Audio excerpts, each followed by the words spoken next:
Hello and welcome to the Doc Podcast. I'm your host, Dr. Mike DeLuke, and it's my mission to help you lead a happier, healthier, and more prosperous life, both personally and professionally.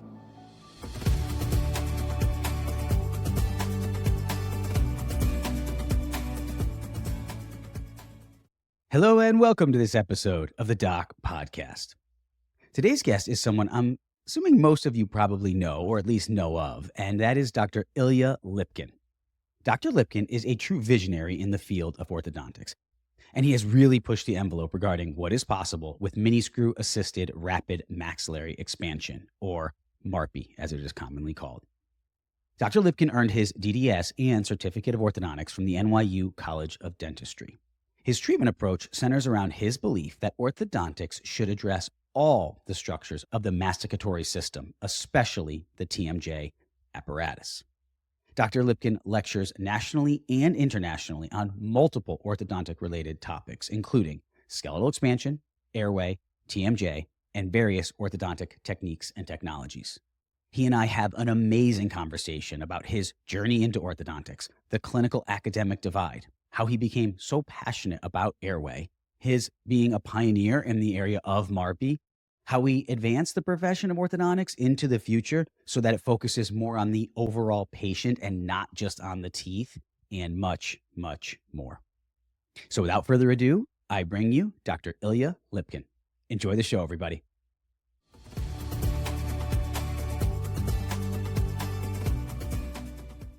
Welcome to the Doc Podcast, Ilya. Pleasure. Yeah, Thank you. You're welcome. Really an honor and pleasure's all mine to have me on the show. Know of your work. I've followed your work for a long time. Know of you. That's one of the great things about this platform is a lot of the people that I've followed and know and admire their work, I get to have on and talk to and pick their brain and share it with the audience. So I'm looking very forward to this. Likewise. The audience probably gets sick of hearing me say this, but I love hearing the story of my guests and how they got to the point that they're at in their life and their career. We all have a unique story. We all have something that gets us to where we are. And it's just human nature, but people see where you are and they just think, well, that's Dr. Lipkin. That's who he is. That's what he's always been. But you didn't start as Dr. Lipkin and a lot went into getting you to the point where you became the Dr. Lipkin you are now. So if you wouldn't mind, just take a little bit of time and just go through how you got into this profession and then your early trajectory in the profession that got you to the point you're at today. Perfect. So my family is a long line of physicians. My father is an exception who became a chemist, but grandparents, physicians, great-grandparents, physicians, and so on. And my parents suggested that I should be a physician also. Yeah. So growing up in Soviet Union, applied to med school and didn't make it the first year. The acceptance in Soviet Union, especially for a Jewish kid, was quite a difficult challenge. So we moved to United States in 1990, and I pursued on pre-med and wanting to go to a medical field. And when I took a MCAT, I did great on sciences. I did not do great on English.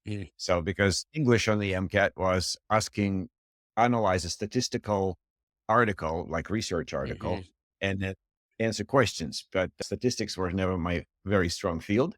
Research was never my strong field, so to speak. So I didn't do great on the English part because of it. So I was suggested both by my girlfriend, who eventually became my wife. She was in dental school already. So she suggested, why don't I try to apply to dental school and then transfer? And the dental admission test, English was English. So I took it. I aced it. I got 27 out of 30 and got accepted to dental school. But at the end of my first year, I met an orthodontic resident who was moonlighting as a faculty. And I had really huge fangs, like a Dracula fangs sticking out. And it was a bit embarrassment of most of my adult life. So he suggested that I go and fix it. I said, well, orthodontists in Soviet Union said I could just use my thumbs to push it back in. It never worked. So Due definition of a functional appliance, right? Right, exactly. Works. So they started orthodontic treatment. And when I started dental school, I thought I was going to be an oral surgeon. But when I started orthodontic treatment and I was so fascinated by the change it produced, I said, you know what, forget oral surgery. I want to do that. And then, got through the ortho program. But as I was going to dental school, one of my part-time jobs was sleep lab tech. So I did sleep tests for a living. So that's how when I became an orthodontist, then I took some other continuing ed courses and as far as joints and all that, and slowly led me into airway world, just because sometimes when you do stuff, things pop up and light bulb goes off. Right. Right. Yeah. Yeah. I find it fascinating how these experiences we have, so many of them, and for a couple of things you said, which I just want to touch on, is I often talk about the failures that we face and how at the time they seem devastating. They seem almost insurmountable. And we had hoped for something, we planned on something, was our goal, and it doesn't go that way. And I find that people who are the most successful are the ones who persevere and adapt and can redirect and focus on a new path. We all go through the mourning phase and the sort of poor me of that, why didn't this work out, and frustration. The key is that we then get back up on our feet, dust ourselves off, and say, now what am I going to do? And clearly, the MCAT didn't go the way you'd hoped. You have a family of physicians and you had to pick back up. Interesting that your girlfriend, now wife, had the idea of the dental. It's all just came together. Like if I look back, it was like almost seemed like a predetermined path that I tried to get off, and someone upstairs tried to get me back on it.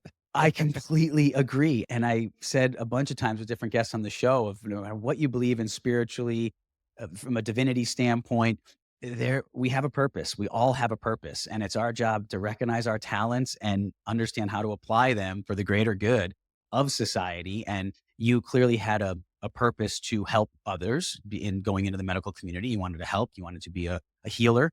And when your girlfriend mentioned that, I laughed because the podcast that I'm doing now, I like to say it's my idea, but it wasn't. It was my wife's idea.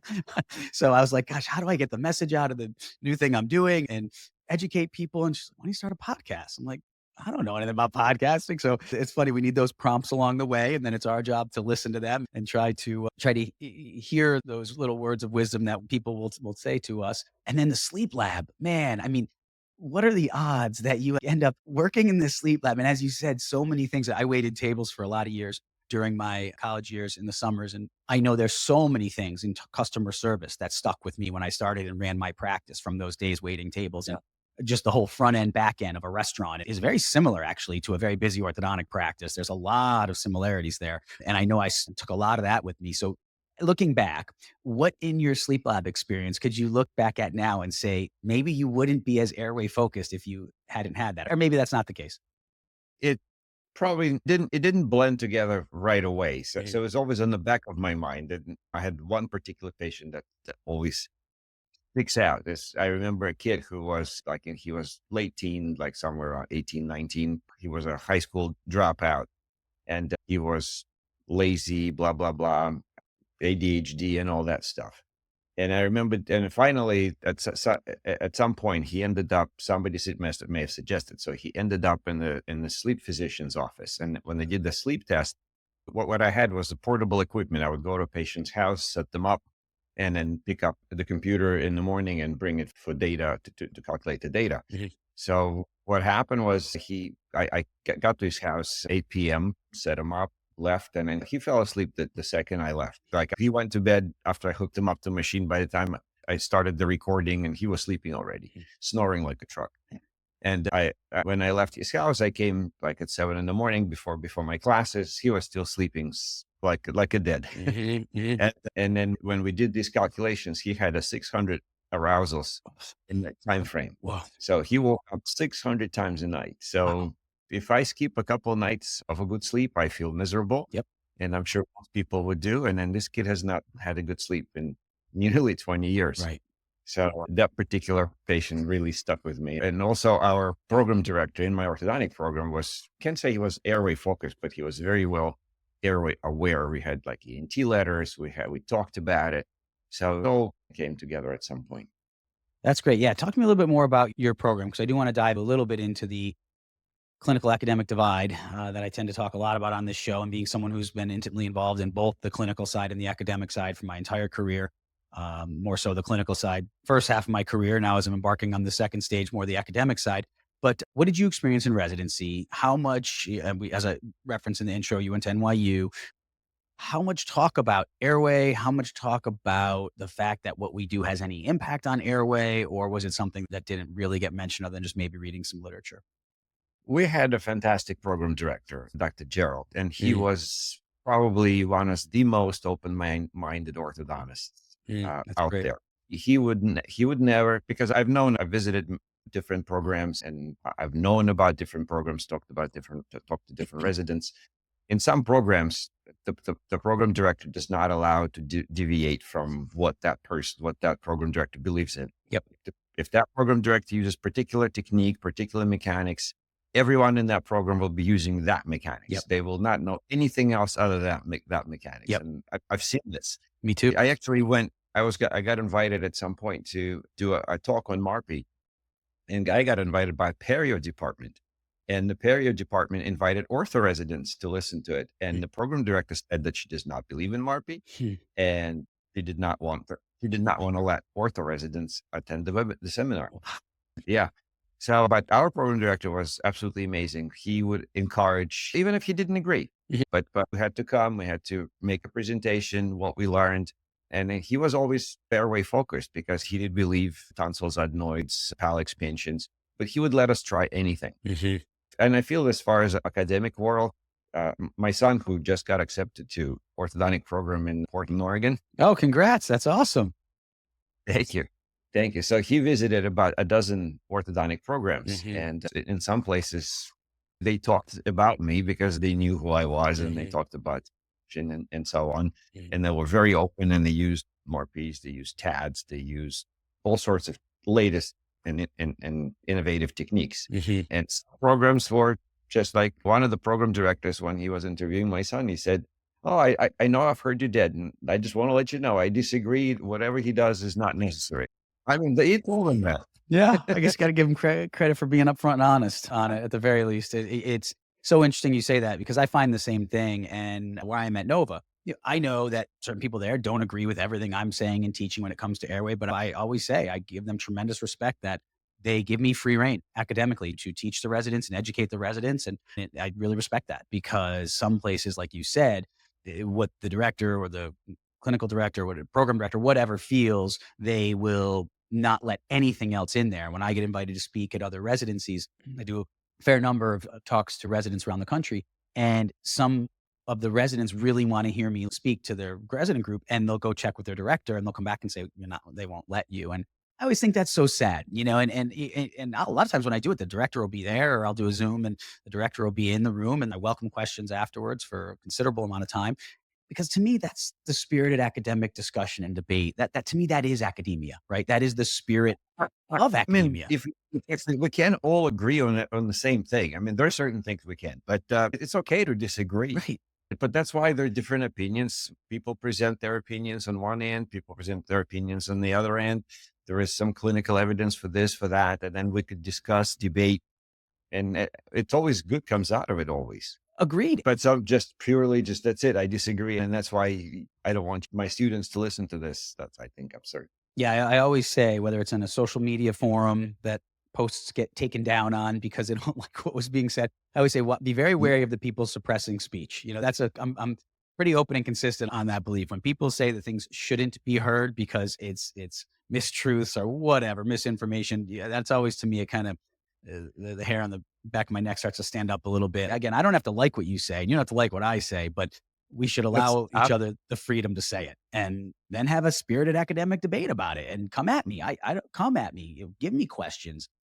Throw it at me. I want to be challenged on this. It's just sad when we see these institutions where they're so close minded. Why do you think that is? Why do you think those dogmas persist and are so pervasive in some aspects of our profession, going all the way up through the AAO? I mean, I'll just call it what it is. I mean, it goes right up to the top in our profession. Like, why do you think that's the case? I think probably just it's an establishment, Mhm. right? If I have a practice and I've been doing things for 20, 30 years the same exact way, and I've have a good patient flow, and I choose to ignore obvious things, and I'm, as wise men said, I'm unconsciously incompetent, right? So I refuse to look at the joints. I refuse to look at the airway. And if I refuse to look at all that, then it doesn't exist. Yeah. Because the literature, in the literature, there is what I could say that, okay, there's not enough evidence in the literature that this works. So I'll wait till the evidence is there. Yep. So, I mean, there's plenty, but I'm with you. that's we can debate on that on a separate later. But Mhm. the point is they've done the same things and trying to do something else. It gets them out of their comfort zone. Yeah. Some people are okay with getting out of the comfort zone, learning new things, and some people are not. And it's really, and I was listening to a phenomenal orthodontist, Dr. Ronconi, Mhm. and he's just admire the guy. When he talks, he said, for me to be right, everyone else has to be wrong. Like it's all Yeah. these dogmas, Yes. the Roth, some other Alexander, Mhm. some things. Here's the evidence, it works. But if I say it works, then it challenges the dogmas, and if it challenges the dogmas, some people are not comfortable in changing.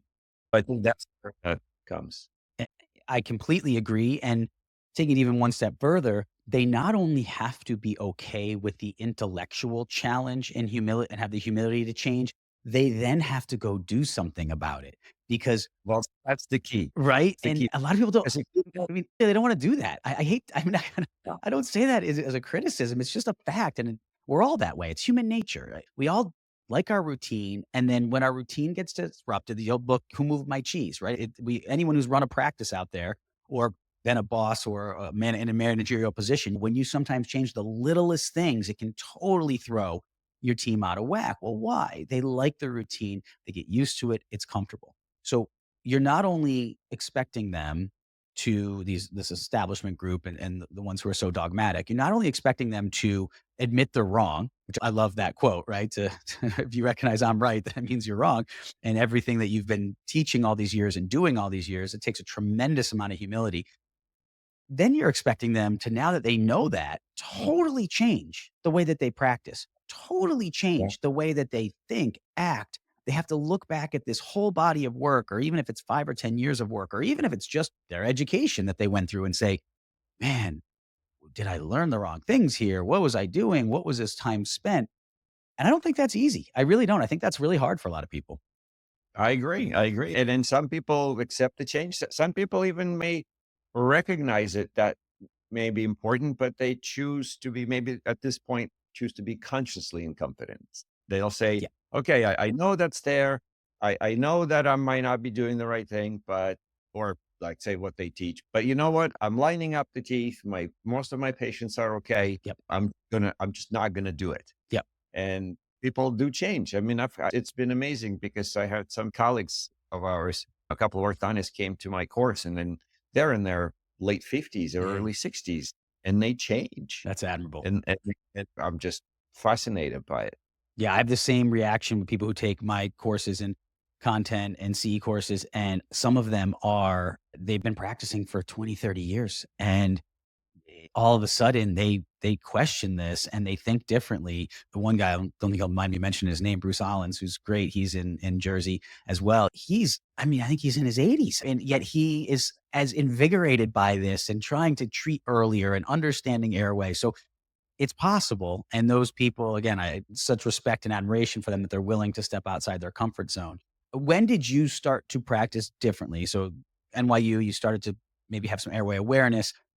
When we trained at similar times. It wasn't really a thing. I mean, if you look back in the literature, airway's been a thing for a very long time, but we learned that it was, wasn't anything you really did much about in practice or could do much about.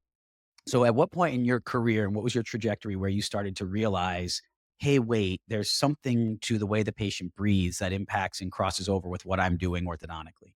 It has actually started very early. When I was in my second year of orthodontic residency, Ron Roth came to speak Mm. to us.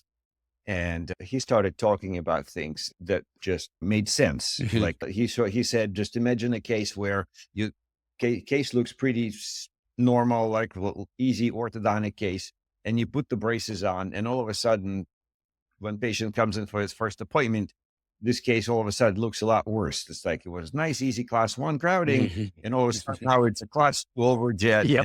And what happened? And I've had these nonstop.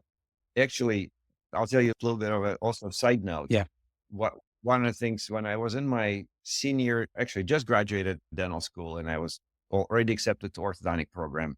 in August of, no, I think it was July, right after the graduation, a friend of mine called me and he said that he was working in this huge group practice. And if I was interested to come and do orthodontics there. I said, Alex, you crazy? I haven't started orthodontic program. I did some ortho honors in my senior year, but I maybe know how to put the braces on. And he said, don't worry, we have an orthodontist that is so horrible that you will do better no matter what. So I came to see what was the case. And it's what he was doing is just a mind blowing, I think it was criminal. He would literally just put full brace. Like my first patient got into the chair. She had treatment for 2.5 years.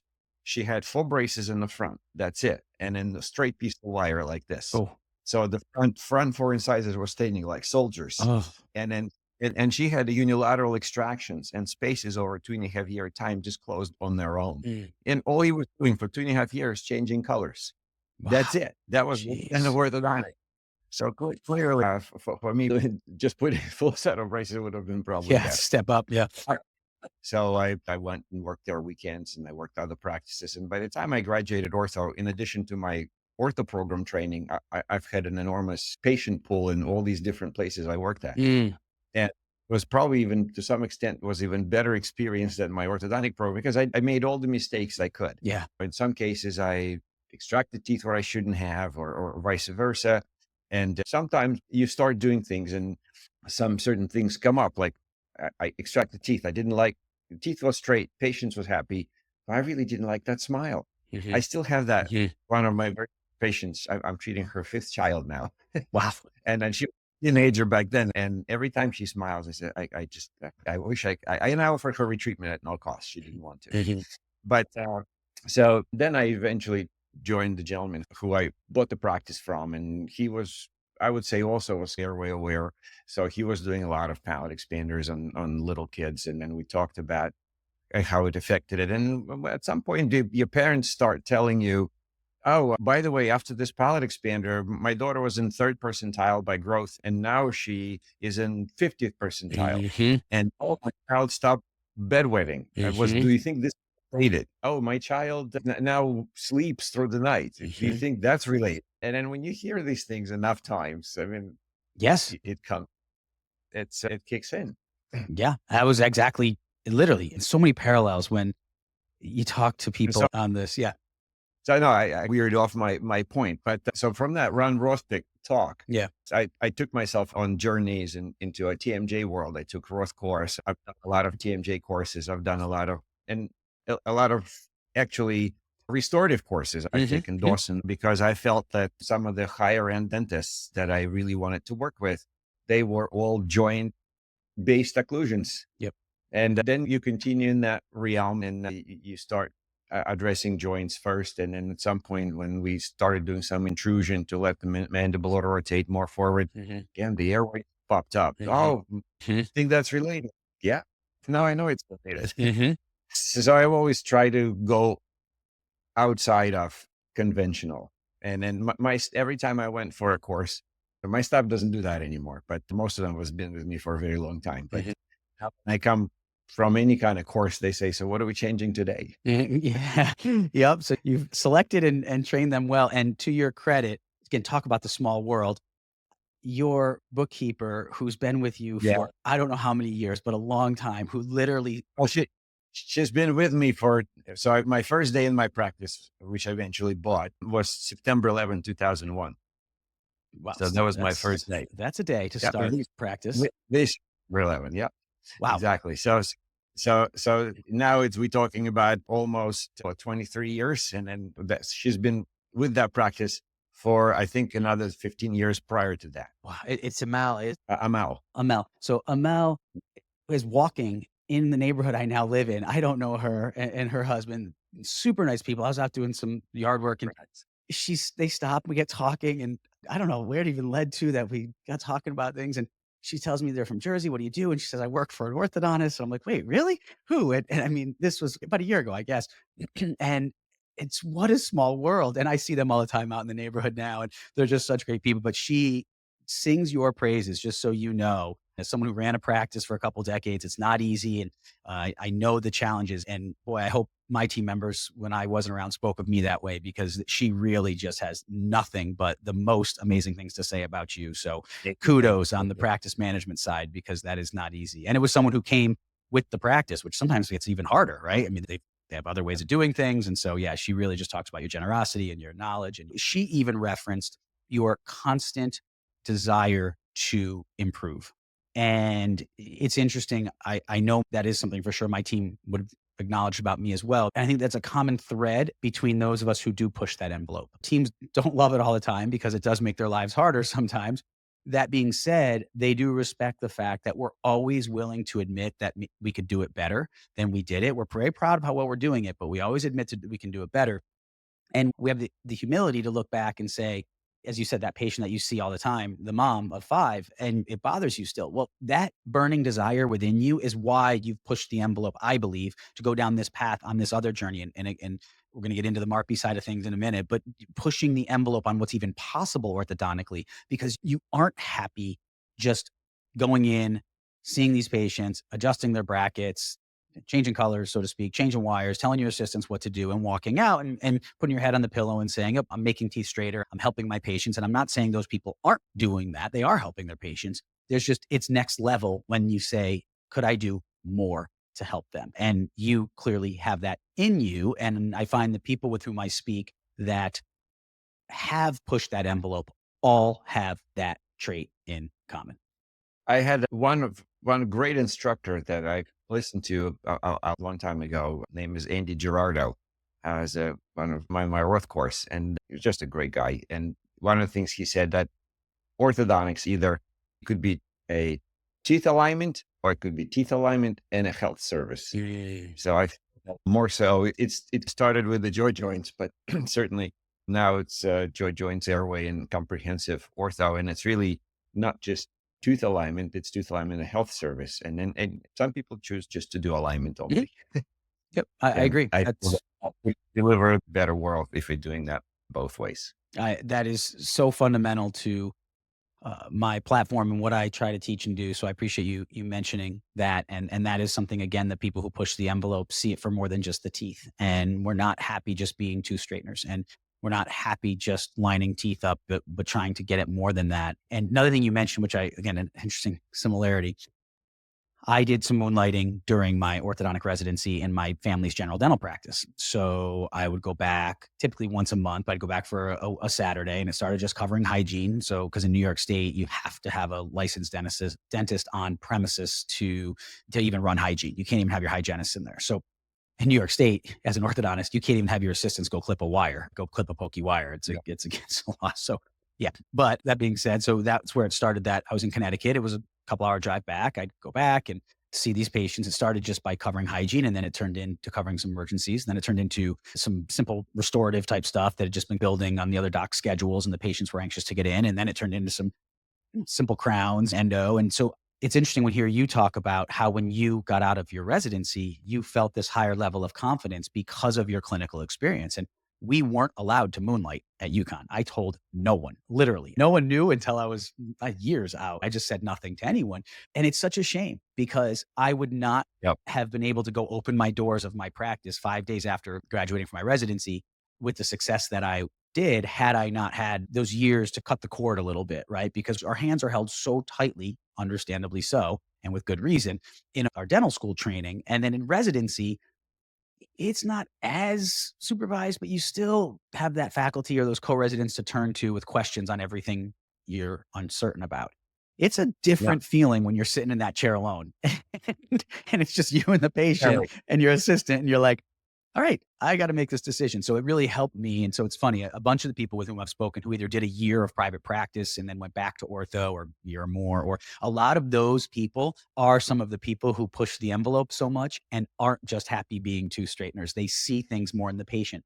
My theory, and I'd love to hear your thoughts, is we got to see a little bit more of the real world of what actually happens if we just become two straighteners, right? We got to see these relapse cases or these cases with broken down dentitions as adults. And we just got to see it before we had become I don't want to use the term brainwash, but just so focused in our education that we were not able, so myopic is probably a better word. Before we become so myopic, we were able to see it. Do you think there's anything to that?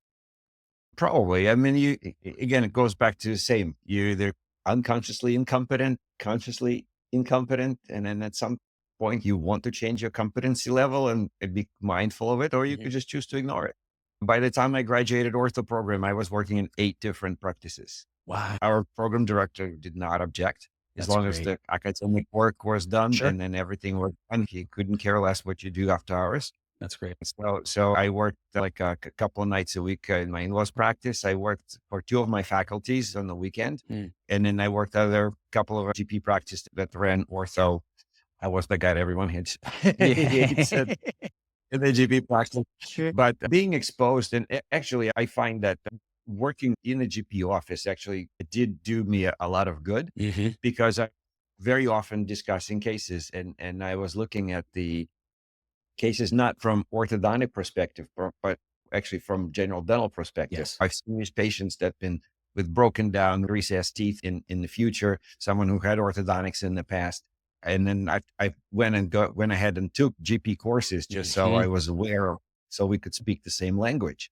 And then I bought a practice that's been in place for 40 years. And then patients now come in that now, I mean, all the way through that, my career, I've had patients who bring kids or come back for retreats that were treated by my predecessors. Mhm. And okay, in this particular case, this is how it worked. And this is what it looks like 10 years later. Okay, teeth taken out, teeth not taken out, expanded, not expanded, blah, whatever. And then you see all this and you could choose to ignore it Mhm. and align it, or you could try to figure out what the cause would be, try to comprehensively approach it and be a healthcare practitioners. And I think it's also a lot of fun. It is, and it's one of those things that once you see it, it goes back to what we were talking about in the beginning of why a lot of people and some directors of programs don't want their residents or don't personally want to see it, because once you see it, you can't unsee it. And No, you can't. once I can picture 2 patients in particular in my mind, both middle-aged adult females who I treated when I was doing the general dentist moonlighting doing general dentistry, who at the time, I had no idea what was going on, but they both were falling asleep in the chair. They both had health and medical problems, and they had arches. Those on audio only, I'm holding my hand up with a very narrow arch width, teeny arches, no tongue space, scallop borders on the tongue, deep bite, a little end on class 2, retrognathic, compensated by 4 by exo, dish and incisors, obtuse interincisal angle, heavy attrition on the anterior teeth, breaking their restorations, bruxing at night, sawing through night guards. And so, again, back to your Well, experience, like fibromyalgia on top of all of that that. that was one of the things on their medical. You got it. TMJ discomfort, TMD, and at the time, I honestly had no, I just was like, wow, they're really stressed, right? They really must be, just stressed out and high intensity. And then as I went on this journey, much like probably you with your experiences in the sleep lab, it's funny how these things stay with us in our minds, even subconsciously. As I started hearing people questioning more the approach of treating the teeth with removing, again, I've said many times, it's not physically removing teeth that causes all these issues. It's that you didn't treat Yep, the underlying etiology of the that's problem. You're correct. treating the So symptom, which is it's not the extractions that's the problem. It's misdiagnosis that's the problem. exactly. We get in this whole debate over extract or not extracted. That's not, I love Jeff Yep. Rouse's words for that of normalizing anatomy. Like they didn't normalize the anatomy, right? I say to the residents, like when you extract 4 healthy premolars, you're not normalizing anatomy, you're compensating. So That's it's correct. not the extraction that's doing it. It's, as I love what you said there, it's the misdiagnosis. So I started thinking of these patients and saying, wow, there's got to be something going on here. I mean, at the very least, the orthodontist didn't do a good job to get them to have normalized anatomy. I mean, we point fingers of what happened where. I'm not doing that. That's not my intention. It's just to say the anatomy wasn't normalized and these patients were suffering. And these patients, I mean, when you've got a woman in her mid 40s, just literally as soon as you tip her back out cold, falling asleep in her chair with all these other signs, you can't ignore it. And then so that I think did play into it. So with that, what are your thoughts on the impact that orthodontists can have? It's very controversial in our field of whether we should have anything to do with what I call the A word, airway, right? It's like, you don't even say the word, which is just so comical. But to me, we are not doing our job as healthcare providers if we don't take this into account. And I'll preface this by saying a couple things, and I want to hear your thoughts on them. The AO white paper, which a lot of people reference that as a reason why orthodontists don't have to worry about airway. Well, the AO white paper calls on all orthodontists to screen for airway issues. So many of the Right. orthodontists that I've met who say orthodontists have nothing to do with airway, it's the physician's job. That's not what the AO white paper actually says. And the ADA calls on us to screen all patients for airway issues. The American Academy of Pediatrics and Medicine, they call on all their providers to screen for airway. The American Academy of Pediatric Dentistry, they call on them to screen for airway. So we're being told all this, yet if you go to the average orthodontic residency out there, they're not being taught how to screen for airway No. issues. So Well, what's going on? it's well, it's the same thing with the TMJ, right? According to a literature, which was considered to be a golden standard. I forget the name of that article or that research that said that TMJ has nothing to do with orthodontics. Orthodontics does not cause Yeah. TMJ. Yep. Well, maybe not, but improperly done orthodontics, and it certainly there is a cause for it. But people still talk about that the minute you bring the evil TMJ word into orthodontic residency or orthodontic program. One of the prominent orthodontists used to say that science of TMJ is a science of how articulators chew. So Mhm. it's the same principle. Yeah. It's threatening their world, and they don't want to be threatened. And you could go in on offensive and try to attack. There's some new, different thought. So this way you could keep your comfort. And also, I just to on a separate note, I don't like when someone says, "Oh, I'm an airway dentist. I'm Mhm. an airway orthodontist." Mhm.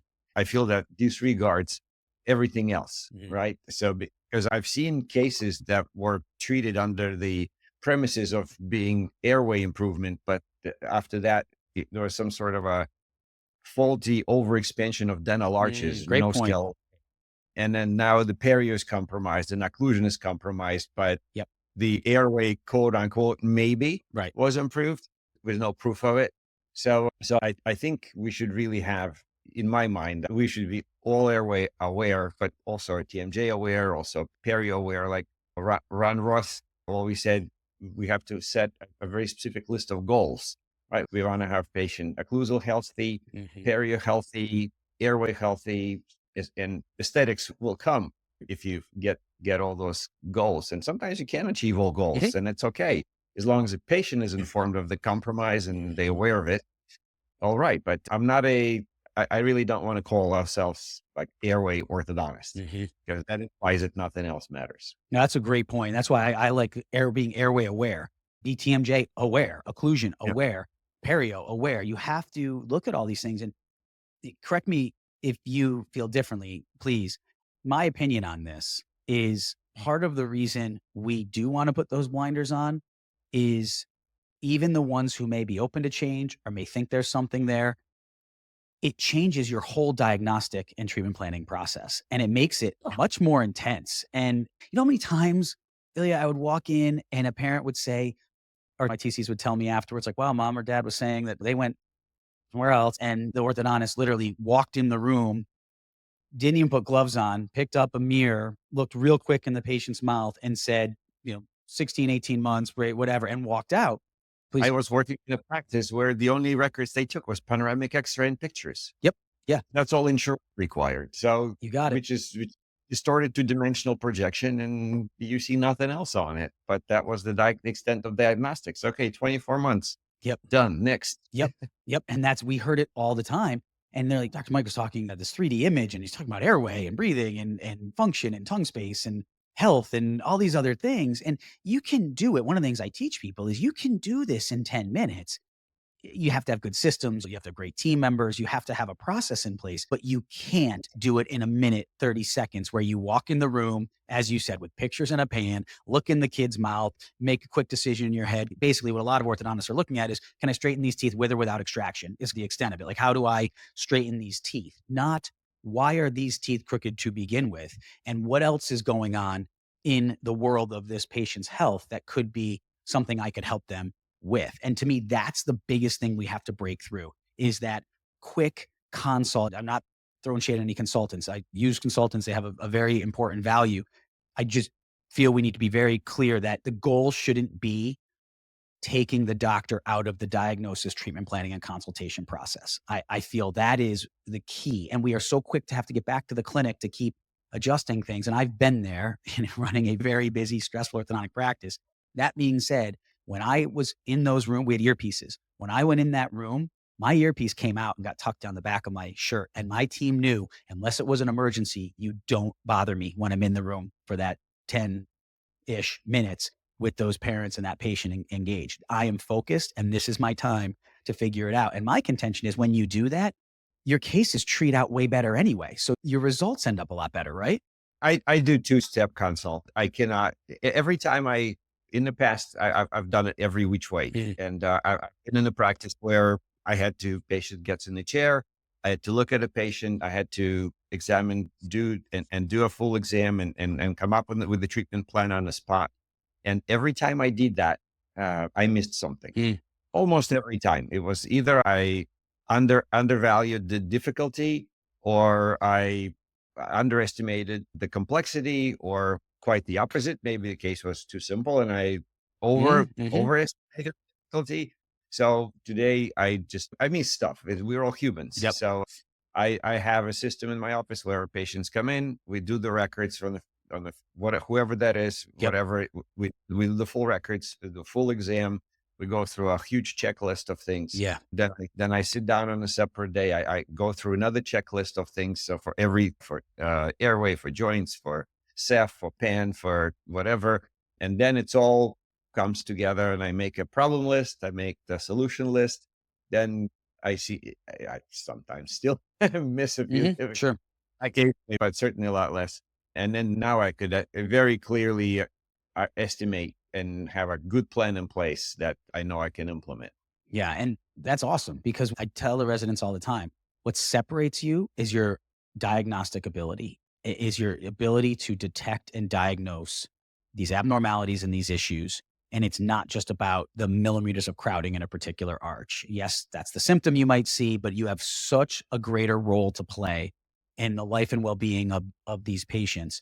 And it's being missed. And I do think these things are a bit of a pendulum. And I think it's starting to reach its peak and settle back, where the younger docs that I train, they tend to be more focused on the overall patient health. It could just be the way things evolve. But when direct bonding came in, and the clear aligners and all of these things came in to make our clinical lives easier so we could get more and more patients in, it almost created this false sense of security where the technology clinically we were using was going to minimize our need to do much diagnostics.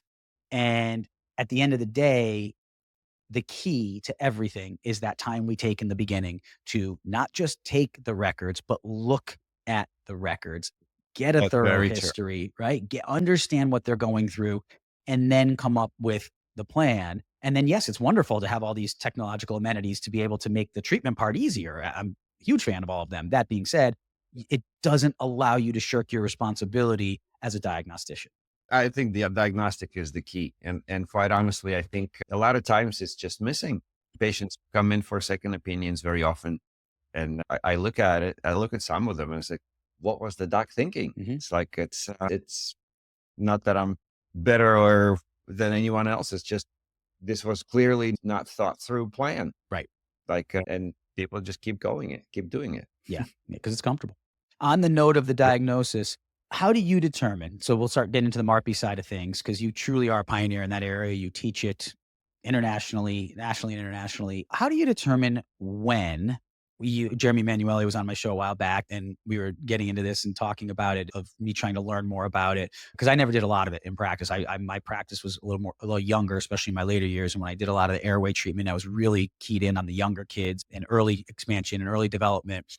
So I didn't get as much into as kids were getting a little older. So when do you determine? I know a big question I get from a lot of people is, what age are you looking to use, say, as I do, when they're real young and going with braces and wires. And they're, as Burt Melson talks about, that suture and that infantile stage, less than 10, with light forces. Ricketts had all his work in the 60s into 70s talking about light forces, and that's how the whole W arch and quad helix came to be. And so I think there's a lot of confusion on the fact that people say, well, geez, light expansion only gets dental alveolar. Well, yeah, if you're older and you get to be into that 10 plus age for sure, the younger you can do when that suture's widely patent and you have this sort of midline tunnel to be able to expand into without any real interdigitation of the bones at the midline of the palate, you can do things you can't do at 20 in that sense, right? Because the bone biology is different. So how do you determine, based on your diagnosis, clinical expertise, experience, when to use what type of approach? And I know that could be a whole episode in and of itself, but just some general guidelines for people out there who are just confused that they send somebody to an orthodontist and they come back and it's a 9-year-old and they're saying, put a MARPE in. And the other one's saying they could do it without. Like, what are these sort of points at which you make that determination? For me, I think it's a huge degrees in experience. A lot of times patients come in and they say, oh, I went for a second opinion, and the orthodontist down the block says, because there's no crossbite, there's no necessity for expansion. Yeah. Well, the reality is, if you read McNamara, and I talk about it all the time, and was fortunate to listen to him and follow him for quite a while, he talks about bimaxillary constriction. Yep. Right. So first of all, if there's no crossbite, if you take a cone beam section through the molars, you see the upper molars are tipping out, lower tip. Even without any measurements, this is pretty clear picture. Yep. Right. The most functional occlusion will be when teeth are straight and the forces through the teeth are straight. Yep. So then we need to change that. I was fortunate enough that, and I was the first orthodontist in the state of New Jersey who bought a cone beam in 2005. Wow. So 05. That's impressive. 05. That was real early. On my third cone beam. I could have had a couple of Ferraris, but yeah, I'm on my third cone beam. And when you see it, it just stares you in the face. Yes. And then another thing, what it allowed me to do, it allowed me to analyze a lot of things when I did early and when I did late. And then anytime I did a conventional expander on like 13, 14, 15-year-old, yeah, it worked. It looked like there was a split. They changed the arch. But 5, 6 years forward, when they're in their early 20s and they come back for retainer checks, and we have to some degree, somewhat of an infinite follow. I mean, we don't have an active follow-up, but patients do come back. And then when you look at those cases that had expander at 14, 15, they're all back to square one. That have not been expanded. There is 1 millimeter change. I've seen patients who go down the street and they get removable expander in the palate. And then I've had records upon records where I analyzed them. I saw the constriction. They went to get a removable expander, and then for some reason they were not happy with that particular practitioner. They came back to my office, and I reanalyzed them, and it was just a dental alveolar change. So there was an article a couple of years ago in AJO which compared conventional expanders to MSEs, right? And they said that, and it's been in the literature, that because the conventional expander has a dental alveolar component to it, you have anywhere from 30 to 50% relapse post expansion of scalp. So the relapse teeth come back together, whether you like it or not. And because once you start cranking the conventional expander, you start separating the bones, but at some point you start moving teeth. Sure. So it's a combination, and teeth come back. So the way I determined, when I look at a kid, and let's say the average width is 36 to 42, I think, I don't remember exactly. Right. So let's say the kid is 29, right? I'm going to put a 12 millimeter expander into that 7-year-old, and they're going to, from 29, they'll get to 42, and I'm going to lose 6 out of that. So my long-term expansion will be probably 5, 6 millimeters at the palatal level. It could be enough. It might not be enough. So again, how does the mandible look? What the facial features of the patient is. Right. Now, a lot of those cases, for example, on a really severely constricted kid, even if they're 7-year-old, I might consider using a MARPE. Very often do. And I tell the parents exactly what I just said. Look, if we do the conventional, we're going to gain this much, but we really need this much, because the way the lower teeth are, and if I just visualize uprighting the lower molars, I clearly need a lot more than 5, 6 millimeters of expansion. So I would offer a MARPE, and parents, once they understand that, they go for it. there's also a very simple technique to really analyze any patient or any kid. We take you scan a patient and put them into any software, Invisalign CleanCheck for that matter, because they don't charge you unless you accept the case. Mhm. Right. So I would take the lower molars, I would upright them in the software. Mhm. Then I take the upper molars, I move them bodily into proper relationship, and I see how much, and I see displacement tab. Okay, this molar moved out 5 millimeters to be in the proper relationship. So I need 10 millimeters of expansion at least. Mhm. Now, am I going to that with a conventional expander? Nope, I won't. So MARPE it is.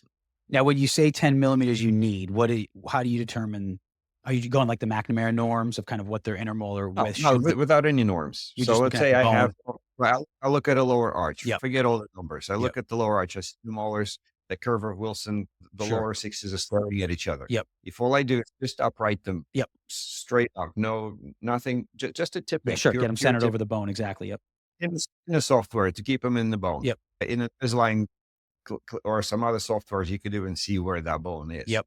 Right. So once you upright them, and then you basically created a bilateral crossbite very often. Yep. So then I take the molars in the upper arch and I move them bodily out to have a proper relationship with the now uprighted lower arch. Yep. So basically just digitally expand it out of that crossbite. And then it's telling me that for each molar, I need 5 millimeter displacement buccally. So that means I need a 10 millimeter expansion at the very least. So if I'm going to use a conventional expander, I'm going to get 6. So I'm going to, well, roughly, right? So they don't make expanders bigger than 12 millimeter, or it's just not going to fit into the palate very often. So I'm either going to shortchange the patient and not going to get a good enough ideal outcome, or I'm going to use a MARPE. So you're basing it off essentially the kind of the biologic mandibular bone width, essentially. Because again, there's so many different theories and thoughts. So you're looking at your starting point, so to speak, would essentially be that width of the mandible. And then you're looking at where the mandibular teeth are relative to the mandibular bone.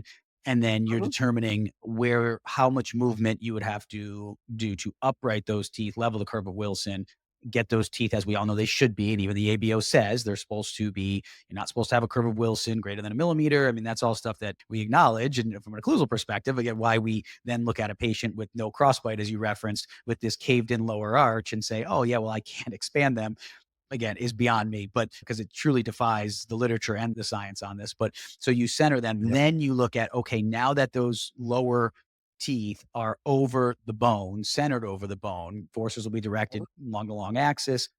Again, from a restorative dental standpoint, we all know that you don't want an implant on a cantilever tipped so that the forces are directed away from the long axis of that tooth or of that implant at that point. So we want to get them centered. And then from there say, okay, how much maxillary orthopedic change do I need to get the upper teeth wider than those ideally set lowers? Is that kind of the diagnostic process you're going through? That's exactly right. That's exactly right. And also sometimes the maxillary molars could be tipped buccally as well, right? So you need to account for the fact that Yes. we really want them that way. Yep. So if I have a number, let's say I had a patient was doing diagnostics on yesterday, and his intermolar width was 41, right? Seems to be like really good. But if you looked at the cone beam, they were just at this angle. So when I uprighted them digitally, right, so I basically just tipped them in to be centered. Yep. We had like 35 or something like that. We lost a lot of that intermolar width. So this clearly needs to be uprighted, expanded. I even remember, I think it was Ron Roth actually, who was talking about sometimes expansion. And what he would do, he would put a open expander into the patient and it would crank to get, or maybe it was Roncone. And then they would actually literally just close the molars to create a crossbite, not only by uprighting the lower, but also tip upper back into so they would be straight. Yep. And then do expansion. Yep. So the eventual result is proper access. I know another obstacle people face on the MARPE side is the clinical administration of this. Obviously, someone like yourself who's doing these, you've done a lot of them now, you have experience, you have systems. How do you help somebody to see why it's worth their while or their time to learn this? And then how do they implement it into a busy practice? I think once they start doing it, there's no I don't know anyone who tried it and stopped. Let's put it that way. Hmm. Once you try it and you see the outcomes and the aesthetics, the aesthetics that come out of it is, I think that nice, wide, full smile, no buccal corridors. I mean, it just aesthetically looks very pleasing. Hmm. Once you start doing it, there's just no going back. You see patients differently. You start reanalyzing it differently. So that's one. And to start implementing, they just have to do it. Take the courses, Richard Tink's course, Marianne Evans, Hmm. Audrey, mine, Jeremy's. Well, we all do similar and different things at the same time. So I would highly encourage whoever wants to get started on that journey, take as many as they can, Hmm. just because so many small different perspectives, even though the goal is similar, and start implementing. So initially it might be challenging. And I remember when I did my first TAD, right? 2005, I took a cone beam, I analyzed it, I took the models, I measured it out. Hmm. And at the end of the day, when I start putting it in, I drilled the TAD right into the root of the tooth. Hmm. And I spent an hour and I said, I'll never do these. And then Hmm. I went take courses and I learned how to do it right. And then I started doing it right. So same story here. You just have to, initially it might be challenging. You might scheduling those patients maybe outside of your regular normal time to see how Hmm. much time you today. I mean, I do usually 1 or 2 a day, every day. And then we don't put a separate time. We run through the schedule. It's in the systems. And it's actually not, doesn't, as difficult as it seems, it's really not that difficult. So once you start doing it and you do 1 or 2 and then you just fit it into your schedule, and it Hmm. becomes a part of your workday And how do patients tolerate it? The different age groups of patients. comfortably. Mhm. I don't think, I mean, I've done as young as 6, 7, as old as 69 was my oldest patient, orthodontist, as a matter of fact. Uh, yeah, well, that was one of the gentlemen I was referencing to. He's 69 years old. He came to my course. He served as a patient. We Oh, expanded wow. him, and then he's 69 and he's doing it on his patients, and it's just like an amazing guy. Wow. So, and then I mean, if he could do it, I think anyone can do it. Yeah. And what about pisocorticotomy? Are you doing that? Is there an age at which you start doing that? I know some people are more aggressive on that, Yeah, less aggressive on that. I know it does obviously change the clinical procedure when you're doing something like that. I my rule of thumb is males 25 and older, females 30 and older. But sometimes just clinical judgment. This kid's got bone, good TADS engagement, maybe as a 30-year-old. But I might skip it. But in general, the procedure is so simple. It takes literally like 3, 5 minutes of time. In addition to everything else, doesn't require too much of anything separately. So sometimes it's just easier to do and eliminate the unknown. I was talking to Hmm. one of my colleagues and she said, well, I have a couple of patients that did not split. I said, well, everyone split. Hmm. So I have no patients that did not split. So if that extra 5 minutes will eliminate that uncertainty, I'm going to do it. Hmm. Okay. Yeah. So you're judging that there's some age parameters, but then you're making clinical determinations based on the amount of Yeah, expansion and magnitude. Okay. From there. And then exactly. do you see any issues with the impact that MARPE can have as you go more superior into the nasal cavity, nasal bone distortion, asymmetrical expansion where one side over the other? What are some of the issues that you've encountered as you've gone on this journey and done so many of these? And what would some of your advice be, or some pearls maybe you could offer people, where those things that people get a little intimidated by when they think about this? I feel that I've seen a lot of posts on asymmetric expansion, more than I don't know. I've literally every single one that's out there, and I've have a lot of people who send me cases to consult. I could say that while there are certain cases that could be predisposed to the asymmetric expansion, and asymmetric expansion is really, I don't really like to call it an expansion. I think it's either a failure of one side to expand, or it is just some sort of like a bone break. Really, it's not Hmm. really an expansion anymore. So I would say 99.99% of those cases that had asymmetric expansion or some sort of distortion were either planned improperly, so some major cues that were there were missed, Hmm. or a lot of times the expansion screw was installed incorrectly. Okay. So the lab So the lab designed it without doctor's input. Doctor didn't check. I've had two cases where I've had, we can call them a symmetric expansion.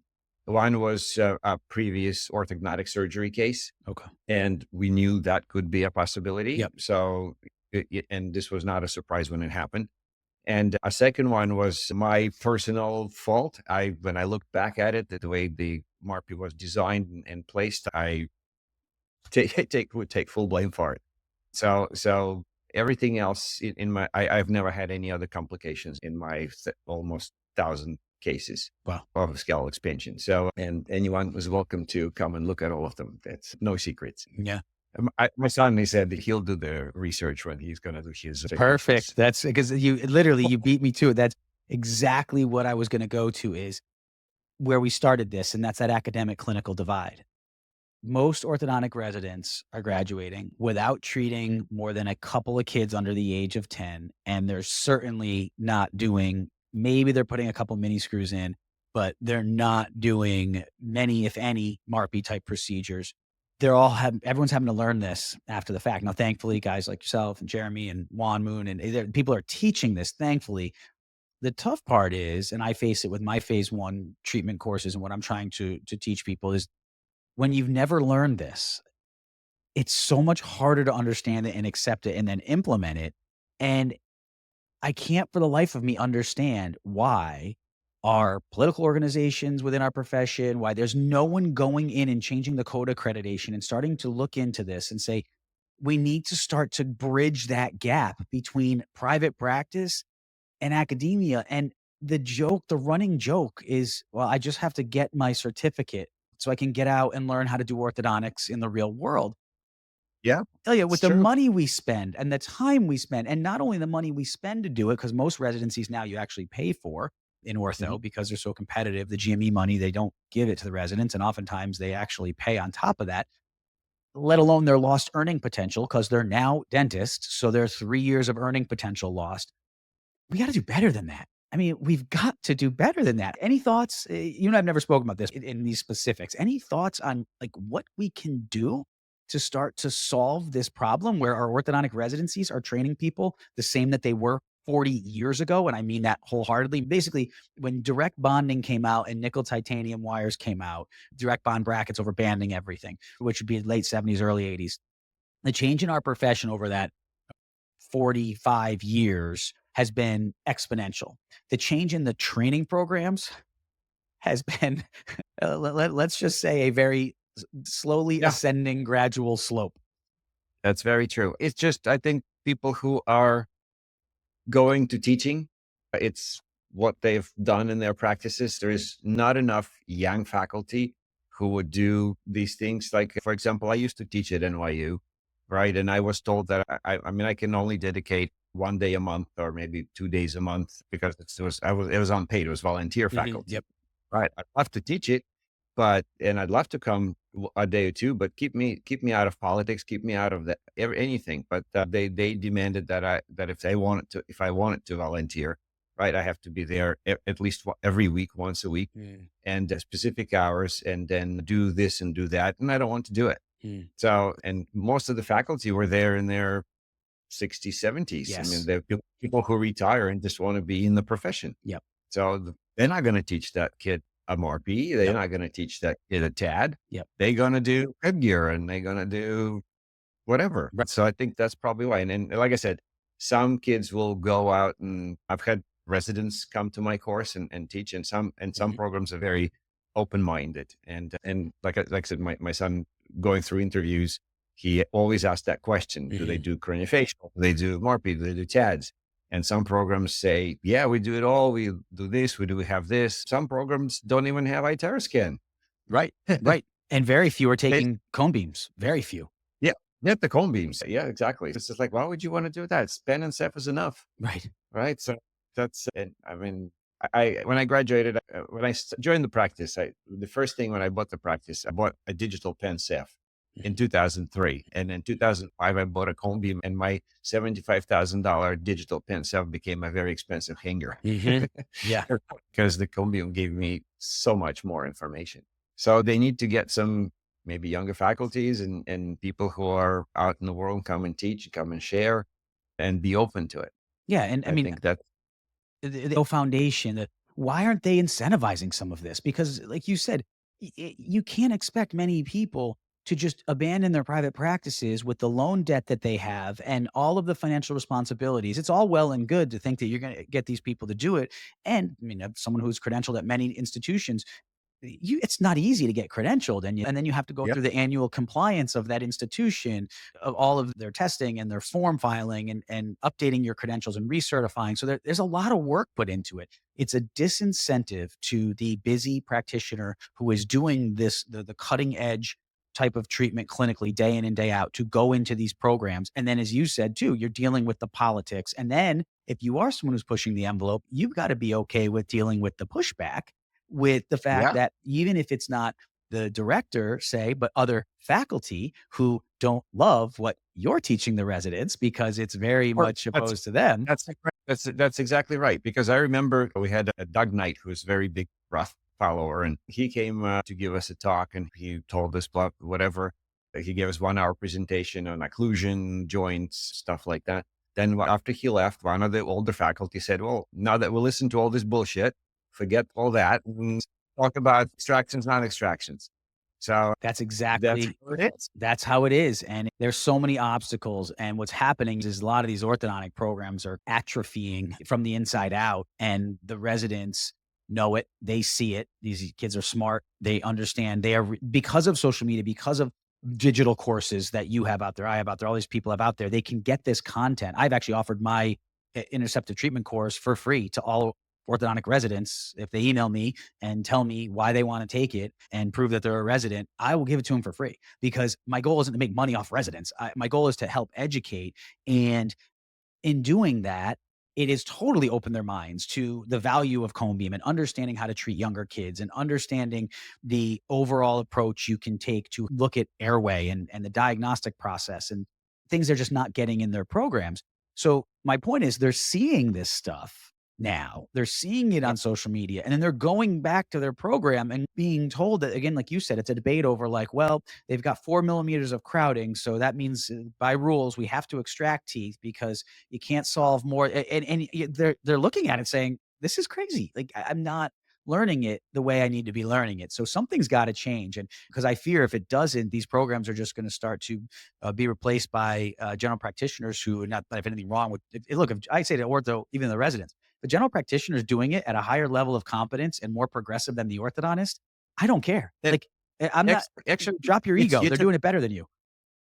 you took the words right out of my mouth. Actually, I talked to some orthodontists, and I talk a lot to some of the general dentists and part of the big groups of general dentists. And some of the orthodontists says, "Well, the general dentist is doing the MARPE. The general dentist." Well, I said, the reason they're doing it because you are not doing it. Yes. That the general dentists don't want to do it. No. They don't want to do ortho. They're not comfortable doing ortho. But the patients are there. The patients have a problem. They recognize the problem, and no one around them to fix it. Right. And if if you're not willing to learn how to fix it, then they will be doing that. Yeah. And then you either learn it or you give it to general dentist to do it. Right, and you don't get to then criticize the general dentist who's doing it on a Exactly. higher level than you, just because you have this Absolutely not. orthodontist name after your name. That's right. And Yeah, I know some very competent general dentists who do amazing ortho. same, And same. I've taught many pediatric dentists, general dentists, the yeah, techniques and concepts of things, and a lot of them say just what you said. I don't wanna have to be doing this. I don't wanna do this, but I keep referring these patients to orthodontists, and the orthodontist just keeps sending them back. There's nothing they can do. There's no need, or they're gonna pull teeth. And it's interesting because talk about, again, come back full circle from our initial conversation on how things happen. I was just having this conversation with my wife because it's so ironic. My master's research at UConn was in the early 2000s was on general dentists and pediatric dentists performing orthodontic treatment. It was a whole questionnaire I sent out. This was before emails, so we had direct mail, and I got some really great responses, very interesting responses, and it was really a cool project. It opened my eyes to a lot of this, and the main reason was what you just said, because the orthodontist isn't doing it. And many of them said, when it came to the treatment of my child, I started to think differently about it, and I realized that all these kids they were pulling teeth on and misdiagnosing. A lot of them, it was extraction versus non-extraction. In my research, that was the big thing at that point. Now, obviously, it's evolved into a lot more airway and a lot bigger picture of the patient's health. The theme is the same, though. They were seeing something because they're seeing these patients day in and day out, week in and week out, and year in and year out, and they're seeing the long-term results breaking down and not having stability. The orthodontist get to just say, here are your retainers, and go on, and we don't have the responsibility to deal with anything down the road that may be a result, and it may not, but it may be a result of some of the things that we did. And that's a pretty fortuitous position to be in, because it again lets us shirk that responsibility by just being like, hey, I did my part. I made the teeth straight. I got them class 1.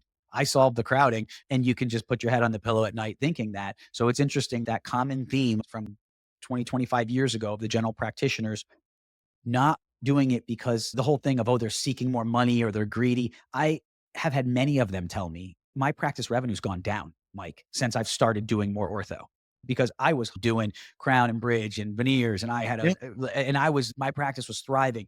I have taken sometimes I've heard people say as much as a 25% pay cut to start doing ortho, but I can't sleep at night if I keep letting these patients go through what's happening. Yeah, because once you're aware, you either, like we talked about already, you either become consciously incompetent, or for some people are okay with being consciously incompetent. Yeah. But once you can't unsee it, and that's just that. Yeah, well, I'll let it finish on that. I appreciate you being so generous with your time, and really acknowledge you for what you've done to push the envelope. You speak about it as if you just it was an easy process because you're so good at it and you're humble. That being said, this isn't easy to take on the arrows you've taken over the years, and you fought a lot of fights and you haven't backed down. And it's people like yourself who are willing to stand up to the establishment and for the benefit of the patient, really, to be able to do that. So I give you a lot of credit for that, to have the courage to do that. And I give your son credit and courage. That takes a strong young man to go into these programs and be like, they know who his dad is, and he's not backing down from it. So he's going to do great things in this field as well. So that's quite an honor. Yeah. Anything you want to let our audience know about that's coming up, or how they could get in touch with you if they have more questions, maybe a link to some of your course content? I can put that in the show notes as well. I do have a course. The information is on my website, gutbraces.com. Okay. But I would encourage to take not just mine, but comprehensive array of courses, like from Marianne Evans, from Jeremy, from Richard Ting, from Audrey Yoon, from Van Moon. And because I think like I said, we all do things somewhat differently, but the basics are the same. And you need to really get your own opinion and what you want to do and how you want to do it. And I think that you need to take a few courses to do that, not just one. Yeah. But if someone wants to take in theirs and want to take mine, that there is info on my website. I could be reached either in my office email or my cell phone. But if anyone calls my office number, my cell phone is on the answering machine. Okay, awesome. And I'll put a link to that in the notes as well. But yeah, thank you so much, Dr. Ilya Lipkin. You're really a pioneer in the field and generous with your time to take this time to go into this detail with the audience. I really appreciate it. My pleasure. Have a great day. You too. Thank you. Thank you for tuning into this episode of the Doc Podcast. Be sure to visit theorthocoach.com to get access to ADA CERP recognized CE courses, or to schedule a private one-on-one coaching session with me. Also, if you know of someone who would make a great guest for this show, or if you'd like to be a guest yourself, please email me at drmike@theorthocoach.com. And be sure to join the Doc community on Facebook for more great content. Thanks so much for listening, and always remember, you have been blessed with the ability to do amazing things.